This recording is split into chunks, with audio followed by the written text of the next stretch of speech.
तो आज के इस वीडियो में हम लोग देखेंगे कि बिहार राज्य में जो है स्वास्थ्य समिति बिहार की जो वैकेंसी निकली हुई है, जो है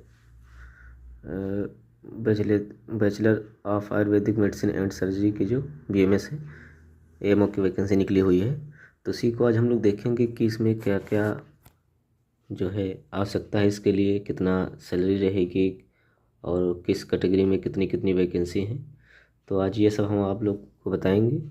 जैसे कि इसमें लिखा है NHM अंतर्गत आयुष यमो, ठीक है, मिनिस्ट्रीम RBSK के तहत राज्य PHC CHC APHC में आयुष चिकित्सक तथा आयुर्वेदिक होम्योपैथिक एवं यूनानी के संविदागत रिक्त पदों में एक मुक्त जो है वैकेंसी निकली है, ठीक है, जिसकी सैलरी रहेगी 32,000 रुपये प्रतिमाह पर नियोजन सुयोग्य अभ्यर्थियों में जो भारत के नागरिक हैं से जो है ऑनलाइन आवेदन आमंत्रित किए जाते हैं। ठीक, तो इसमें पदों की कोटिवार विवरणी जो है 35% महिला को है, 4% दिव्यांग है, 2% जो स्वतंत्रता सेनानी होते हैं उनके लिए है, ठीक है।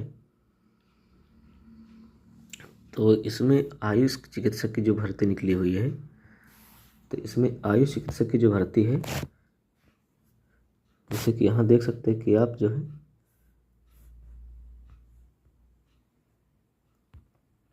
अनरिजर्व के लिए, ठीक है, 500 है, EWS के लिए 138 पोस्ट है, SC के लिए 43 पोस्ट है और ST के लिए जो है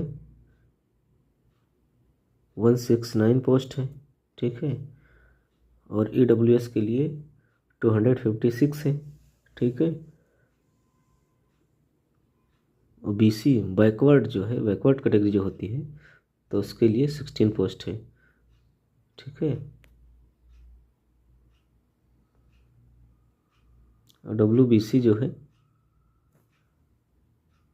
239 पोस्ट है।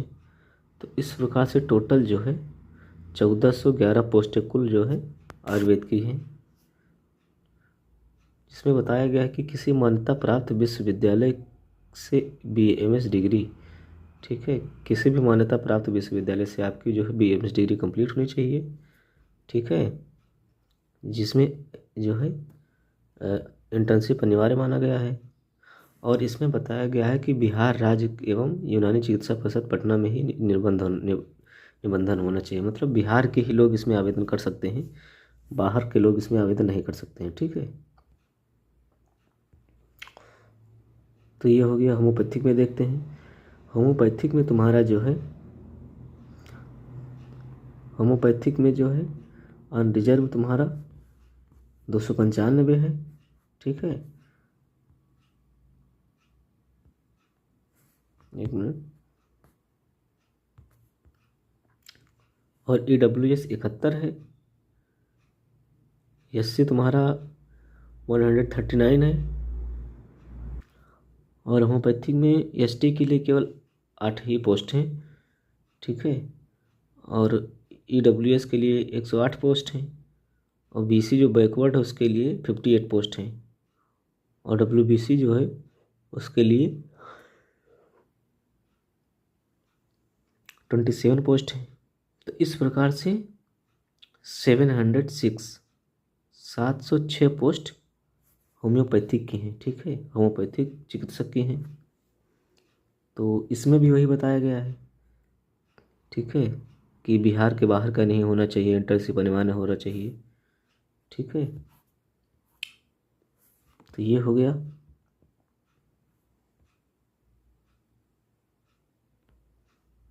यूनानी में देखते हैं, यूनानी में भी अनरिजर्व में 204 हैं, ठीक है, और EWS में 50 हैं, SC में 95 हैं, ठीक है, SC में 95 हैं, और ST की 7 पोस्ट हैं, सबसे कम सब जो है ST की है इसमें यूनानी में, और EWS की 67 है, और बैकवर्ड की इसमें जो BC की है 61 है, ठीक है, और WBC की जो 18 पोस्ट है। तो इस प्रकार से इसमें 502 यानी 502 पोस्टें जो है इसमें यूनानी चिकित्सक की हैं। तो सेम कंडीशन इसमें भी अप्लाई है जो ऊपर दो में अप्लाई की गई थी कि बिहार के बाहर का नहीं होना चाहिए और जो है इंटर्नशिप कंप्लीट होना चाहिए। तो इस प्रकार से कुल मिलाकर आयुर्वेद, होम्योपैथिक और यूनानी को मिलाकर 2619 2619 पोस्टें जो है टोटल निकली हैं। ठीक है। तो इसमें प्राप्तांक में बताया गया है कि सामान्य प्रशासन विभाग बिहार के प्राप्तांक 10 जो है 10,105 दिनांक 28/6/24 के आलोक में प्रकाशित पद हेतु नियोजन संबंधी कार्रवाई CWJC नंबर 16/776/2023 में दिनांक 20/6/24 को पारित आदेश के विरुद्ध राज्य सरकार द्वारा माननीय सर्वोच्च न्यायालय नई दिल्ली के दायर SLP C नंबर इतना इतना इतना जो भी है, ठीक है, में पारित आदेश के फलाफल में प्रभावित होंगे। ठीक। तो ये इसमें बताया गया है प्राप्तांक में कि कितने कैसे क्या क्या करना है। तो ये हो गया तुम्हारा। अब जो इसमें मेन होता है आयु सीमा, तो आयु सीमा में हम लोग देखते हैं। इसमें बताया गया है दिनांक जो है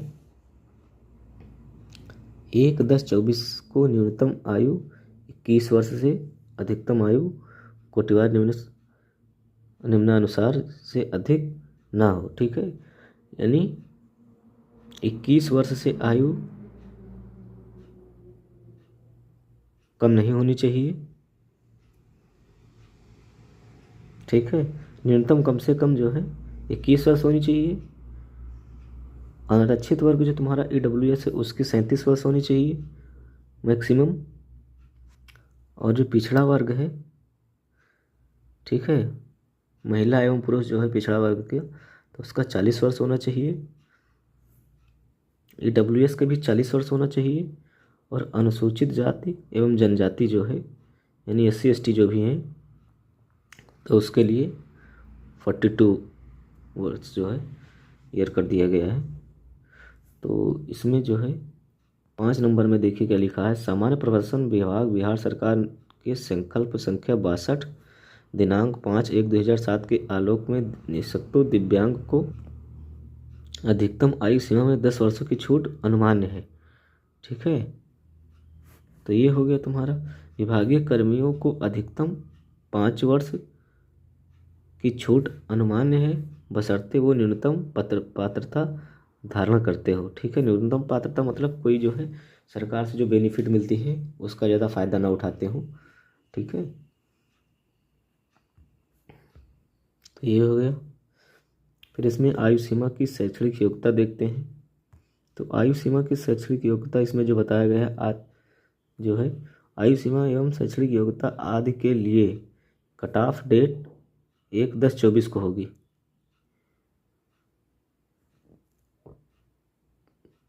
ठीक है। 1/10/24 को।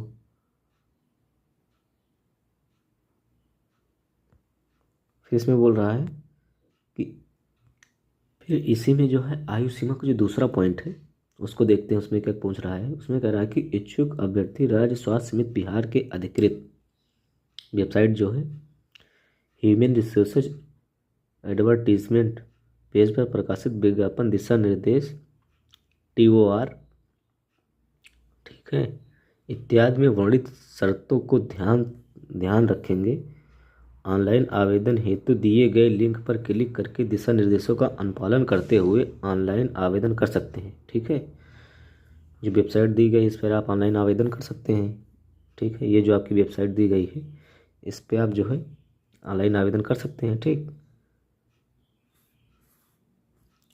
विविध TOR में एवं सामान्य निर्देश में वर्णित शर्तों का ध्यान रखे आवेदक की जिम्मेदारी होगी। ठीक है। कि इसमें जो नियम कानून जितने भी टर्म कंडीशन बताई गई हैं उसको फॉलो करना है। जैसे बिहार के बाहर का नहीं होना चाहिए, एज से ज़्यादा नहीं होना चाहिए, एज से कम नहीं होना चाहिए।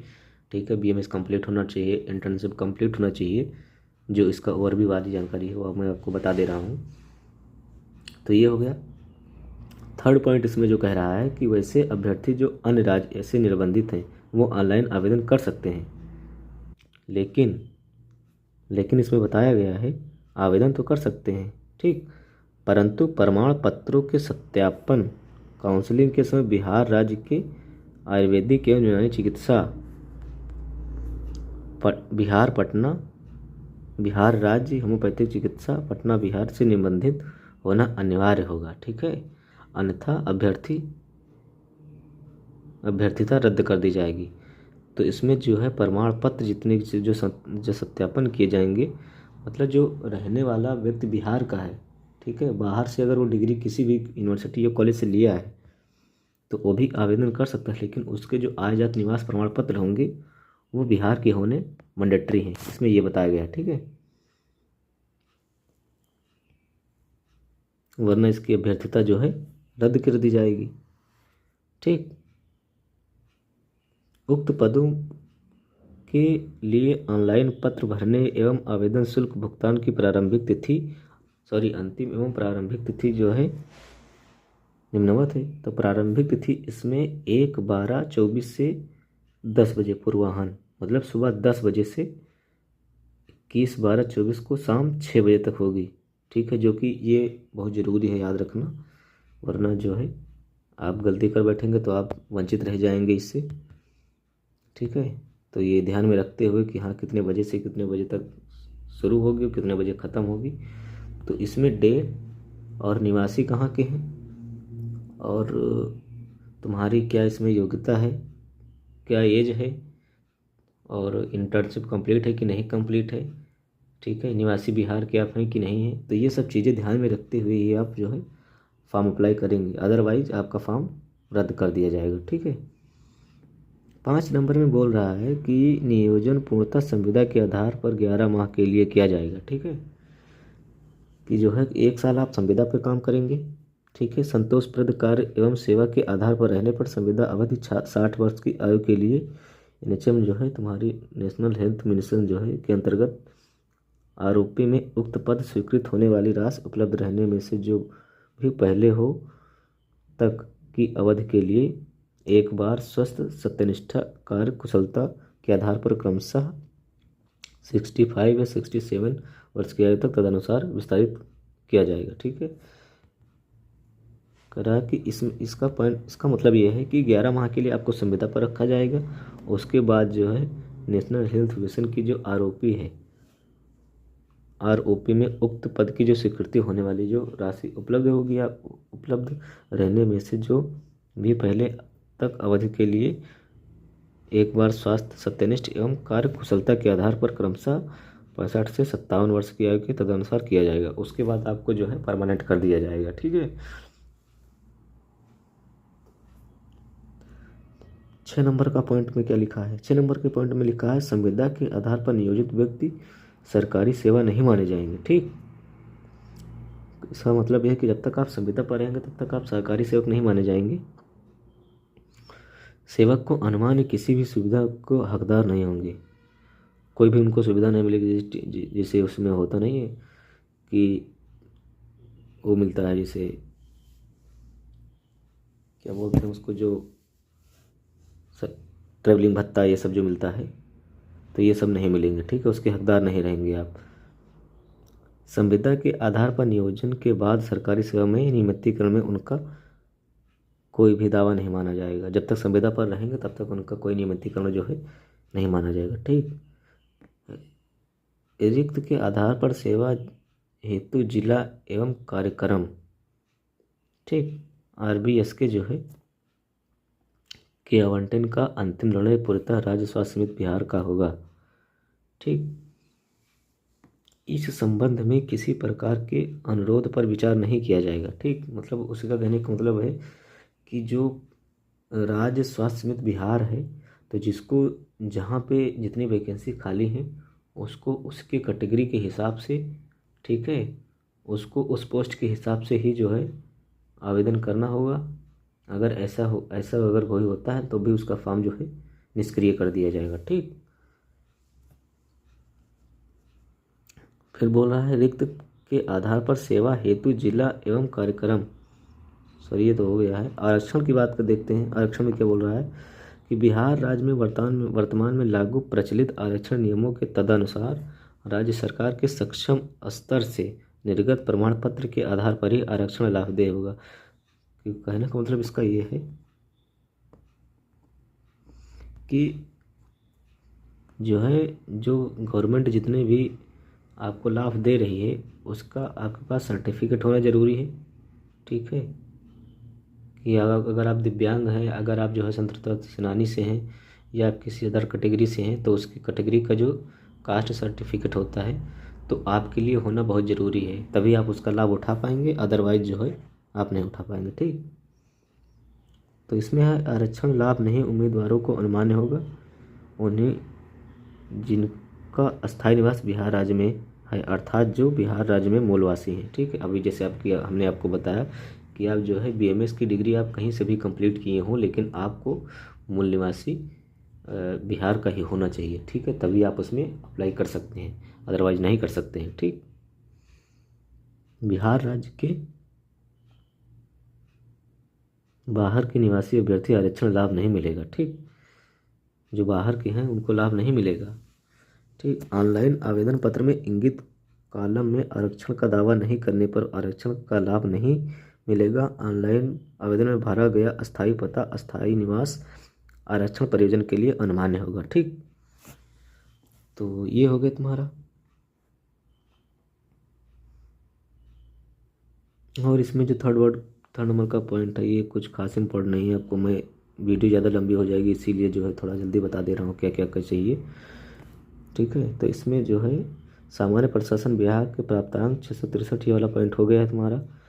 अचल राज्य सरकार के द्वारा अनुसूचित जनजाति अचल अधिकारी राजस्व अधिकारी के निर्गत प्रमाण पत्र, इसमें इसका मतलब ये है कि जो जितने भी तुम्हारे सर्टिफिकेट हैं राजस्व अधिकारी यानी चित्र लेखपाल और या अंचलाधिकारी, ठीक है, डीएम एसडीएम जो होते हैं उनके द्वारा प्रमाण जितने भी तुम्हारे जितने भी सर्टिफिकेट हैं जैसे कास्ट सर्टिफिकेट हुआ और तुम्हारा आय जात निवास जितने भी होते हैं ये सब तुम्हारे अंचलाधिकारी यानी डीएम एसडीएम या राज्य सरकार जितने लेखपाल हैं उनके द्वारा ही प्रमाणित किया जाएगा। जो प्रमाणित किया गया होगा वही मान्य माना जाएगा। ठीक, तो ये हो गया तुम्हारा। ए नंबर पॉइंट में देखते हैं, लिखा है आवेदन करते समय आरक्षण का दावा करने वाले अनुसूचित जाति एवं अनुसूचित जनजाति के मामले में निम्नलिखित प्रमाण पत्र जमा करना अनिवार्य होगा। तो अब इसमें जो सर्टिफिकेट के बारे में बता रहा है क्या क्या करना है क्या नहीं करना, तो ये वाला थोड़ा इंपॉर्टेंट पॉइंट है। तो इसमें बोल रहा है कि अस्थाई निवास डोमिसाइल प्रमाण पत्र, जैसे कि अभी आपको बताए स्थायी निवासी डोमिसाइल प्रमाण पत्र मतलब निवास प्रमाण पत्र, जाति प्रमाण पत्र। ठीक, और ऑनलाइन आवेदन करते समय दावा करने वाले पिछड़ा वर्ग अत्यंत पिछड़ा वर्ग का प्रमाण पत्र यानी कास्ट सर्टिफिकेट, डोमिसाइल निवासी, क्रीमी लेयर जो भी तुम्हारा परिजनार्थ जितने भी तुम जो SC ST वाले जिनके मतलब जो कोई लाभ ले रहे हैं उसका प्रमाण पत्र होना जरूरी है। ठीक, ऑनलाइन आवेदन करते समय आरक्षण का दावा करने वाली आर्थिक रूप से कमज़ोर उसका भी आपका सर्टिफिकेट होना चाहिए जो भी गवर्नमेंट के द्वारा जो तुमको लाभ मिलता है। ठीक है, कि आप बहुत गरीब हैं तो हमारे पास ये सर्टिफिकेट है तो हमको इसके वो भी सर्टिफिकेट में ज़रूरी है। ठीक है, तो ये हो गया तुम्हारा। और इसमें देखते हैं, और इसमें एक इम्पॉर्टेंट पॉइंट ये है कि इसमें बताया गया है कि जितने भी तुम्हारे सर्टिफिकेट हैं आय एवं पर संपत्ति प्रमाण पत्र निर्गत किए जाने की तिथि 1 वर्ष के लिए ही वैध माना जाएगा। ठीक है, इसके कहने का मतलब कि जितने तुम्हारे आय सर्टिफिकेट या जाति निवास प्रमाण पत्र जितना भी है वो 1 साल से पुराना नहीं माना जाए, मतलब 1 साल से पुराना नहीं होना चाहिए वरना वो अवैध माना जाएगा। ठीक, प्रशासन विभाग के प्राप्तांक 2342 निर्गत 15/2/2016 के आलोक में महिलाओं को उपलब्ध रिक्त मतलब जो महिलाओं की महिलाओं को जो मिला है आरक्षण तो 35% आरक्षण देय होगा। ठीक, 8 नंबर का पॉइंट में देख लेते हैं कि क्या क्या है क्या नहीं है। इसमें बोला गया है लोग दिव्यांगों को मतलब जो है इसमें यही बताया गया कि जिसको जितना आरक्षण निर्धारित किया गया है एक्ट के अनुसार, तो उसको उतना ही मिलेगा, उससे ज़्यादा नहीं मिलेगा। ठीक, तो ये हो गया दिव्यांगता। इसमें बोला गया है कि जो दिव्यांग है उस जो है उसका उसका भी जो दिव्यांग है उसके लिए उसको राज्य सरकार द्वारा विधिवत रूप से गठित मेडिकल बोर्ड, ठीक है, द्वारा विविध प्रमाण पत्र निर्गत कम से कम 40 या उससे अधिक प्रतिशत निःशक्तता दिव्यांगता प्रमाण पत्र निश्चित रूप से उपलब्ध होना चाहिए।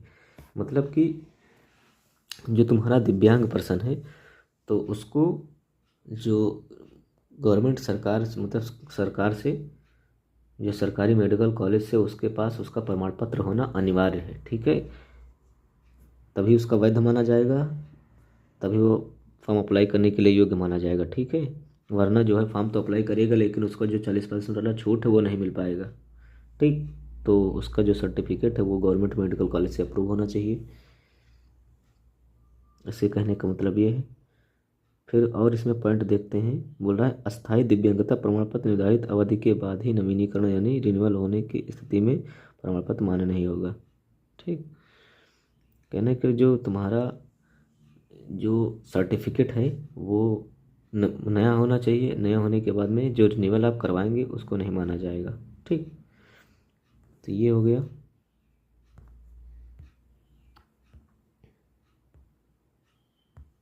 और इसमें देखते हैं क्या लिखा हुआ है। हाँ, स्वतंत्रता संग्राम सेनानी वाला जो है कि जिसमें जो लोग पेंशन वगैरह लेते हैं, ठीक है,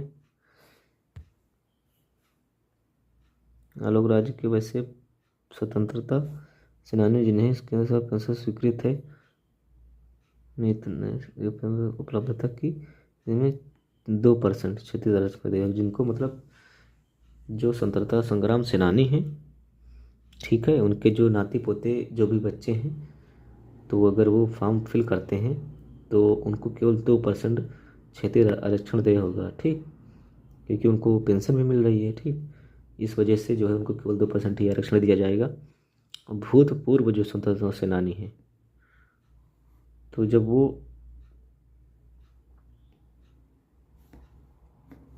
क्या लिखा है, भूतपूर्व स्वतंत्रता संग्राम सेनानी आरक्षण का दावा करने के लिए आवेदकों को ऑनलाइन करते समय अपने गृह जिला एवं जिलाधिकारी पदाधिकृत पदाधिकारी के हस्ताक्षर से निर्गति।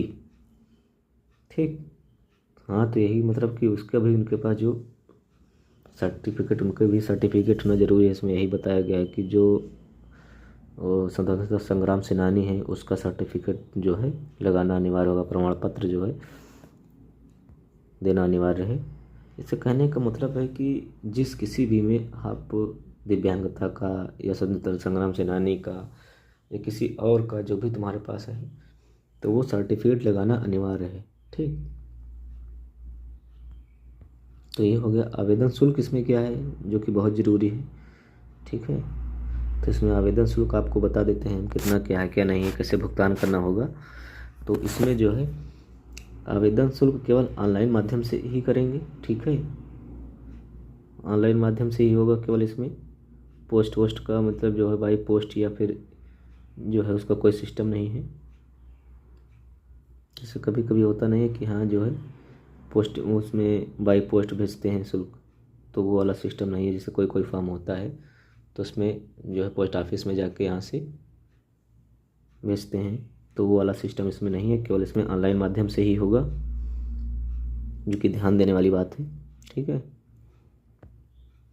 तो भुगतान केवल ऑनलाइन माध्यम से ही करेंगे।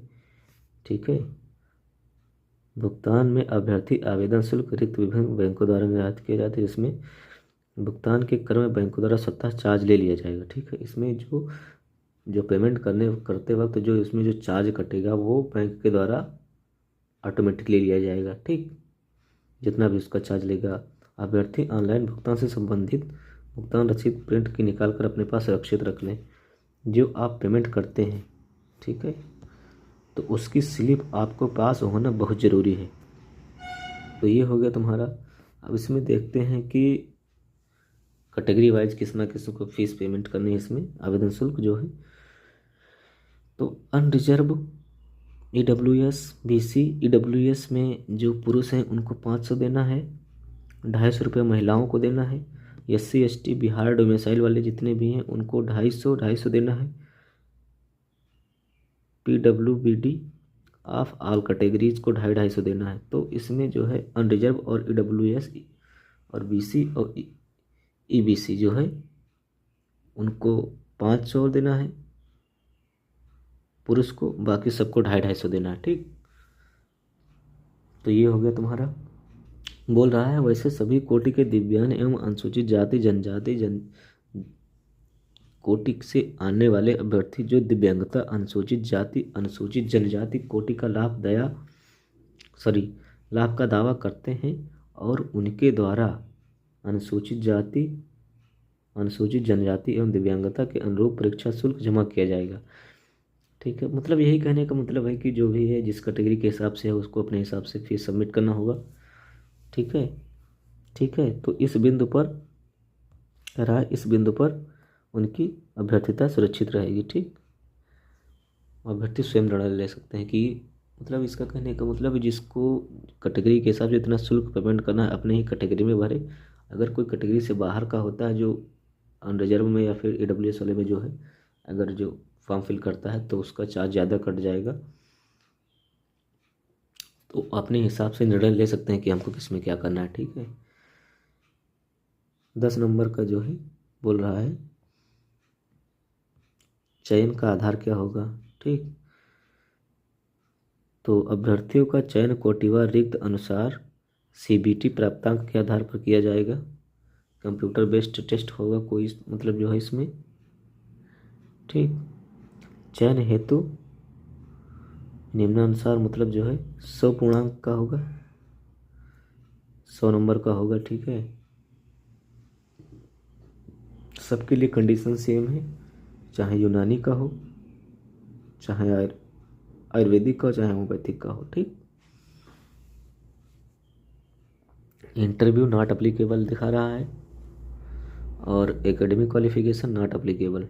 ठीक, और जो तुम्हारी सैलरी रहेगी सबकी सैलरी सेम रहेगी। 32,000 तुम्हारा जो है आयुर्वेद वाले पाएंगे, तो 32,000 होम्योपैथिक और 32,000 यूनानी वाले। ठीक, तो ये हो गया तुम्हारा। और इसी के 3rd नंबर पॉइंट में बोल रहा है कि CBT में उत्तीर्ण अभ्यर्थियों को कोटिवार रिक्त के अनुसार मेधा क्रम में 1:2.5 के अनुपात में ठीक प्रमाण पत्र सत्यापन हेतु आमंत्रित किया जाएगा। ठीक, प्रमाण पत्र सत्यापन में सफल अभ्यर्थियों को कोटिवार रिक्त एवं लागू आरक्षण नियमों के आधार पर अंतिम मेधा सूची निर्धारित की जाएगी। ठीक है, तो ये हो गया। और इसमें कुछ खास नहीं है 11 नंबर पॉइंट में, क्योंकि वही ये फिर तुम्हारा जो है आरक्षण के बारे में बताया गया है।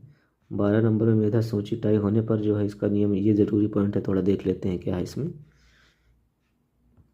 12 नंबर का पॉइंट जो है कि अगर किसी का नंबर टाई होता है, ठीक है, तो इस दशा में व्यक्ति की जन्मतिथि के आधार पर किया जाएगा।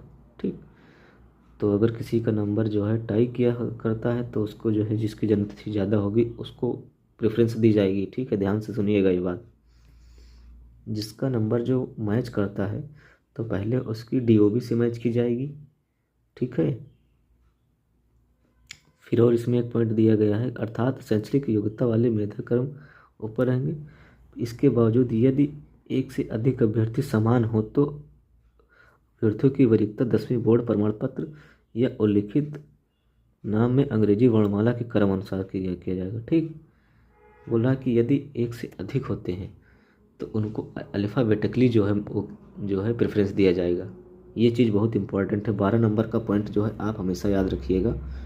12 नंबर पॉइंट जो है बहुत इंपॉर्टेंट है कि अगर किसी का नंबर टाई होता है, ठीक है, अगर 2 या 2 से अधिक व्यक्ति जो है समान दशा में थी तो उनका वरीयता मेधा के अनुसार ऊपर रहेंगे, तो उनका DOB के आधार पर होगा। ठीक है, और यदि जन्मतिथि वाले व्यक्ति और जन्मतिथि वाले भी व्यक्ति अगर अधिक से मतलब एक ही समान जन्मतिथि वाले, जैसे किसी का 1999 है तो किसी का मतलब ईयर सेम है बट डेट और मंथ डिफरेंट है, तो अगर ऐसे वाले होते हैं तो उनको जो है अल्फ़ाबेटिकली नाम के आधार पर भी किया जाएगा। ठीक, तो ये हो गया तुम्हारा। 13 नंबर का देखते हैं, इसमें प्रमाण पत्र सत्यापन है तो क्या मांग रहा है। ये थोड़ा इम्पोर्टेंट टॉपिक है, थोड़ा ध्यान से देखिएगा इसको। 13 नंबर का पॉइंट जो है इसमें बोल रहा है कि प्रमाण पत्र सत्यापन काउंसलिंग के दिन निम्नलिखित प्रमाण पत्र अंक पत्र, ठीक है, ये थोड़ा नोट कर लीजिएगा आप लोग। 13 नंबर का पॉइंट जो है क्या क्या तुम्हारा वेरीफाई होगा, क्या क्या तुम्हारा इंपॉर्टेंट रहेगा इसमें। प्रमाण पत्र, अंक पत्र एवं अन्य कागजात मूल रूप में अनिवार्य रूप से एवं उनकी एक एक फोटोकॉपी छाया प्रति के साथ उपस्थित होना होगा। ठीक, तो ये वाला पॉइंट देख लीजिएगा। ऑनलाइन भरे गए आवेदन एवं CBT प्रवेश की प्रति, जो आप फॉर्म फिल किए हैं उसकी जो एप्लीकेशन फॉर्म की फ़ोटोकॉपी रहेगी होनी चाहिए। 2 पासपोर्ट साइज फ़ोटो होने चाहिए तुम्हारे, जो रंगीन होने चाहिए, रंगीन पासपोर्ट साइज फ़ोटो होने चाहिए। और जो तुम्हारा कोई आधार कार्ड होना चाहिए, जन्मतिथि DOB की सर्टिफिकेट होनी चाहिए। ठीक है, और तुम्हारी डिग्री का सर्टिफिकेट होना चाहिए, और इंटर्नशिप जो किए हैं उसकी भी सर्टिफिकेट होना चाहिए, किस कॉलेज से किए हैं, कितने दिन किए हैं, ये सब उसमें मेंशन होना चाहिए। ठीक है, और जो और जितने भी हैं अपने कैटेगरी का और वो आरक्षण वाला सर्टिफिकेट भी होना चाहिए। ठीक है, तो ये हो गया।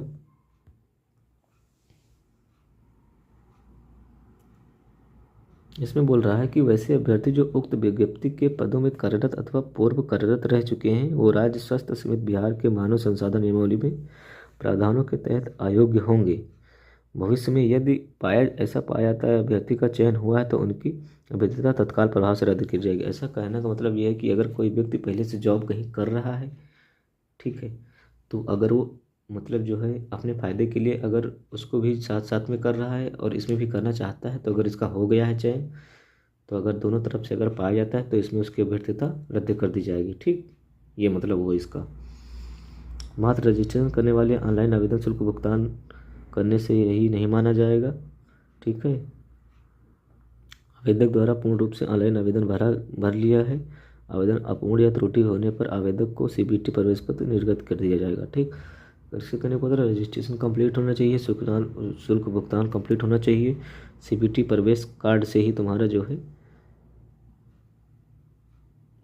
या फिर तुमको जो है CBT एडमिट कार्ड से ही तुमको जो है त्रुटिपूर्ण माना जाएगा। अगर आवेदन जो है तुम्हारा अपूर्ण है तो उसको त्रुटिपूर्ण माना जाएगा। ठीक है, तो इसका कहने का मतलब ये है। तो ये हो गया। और ये 9 नंबर का पॉइंट कुछ खास नहीं है इसमें।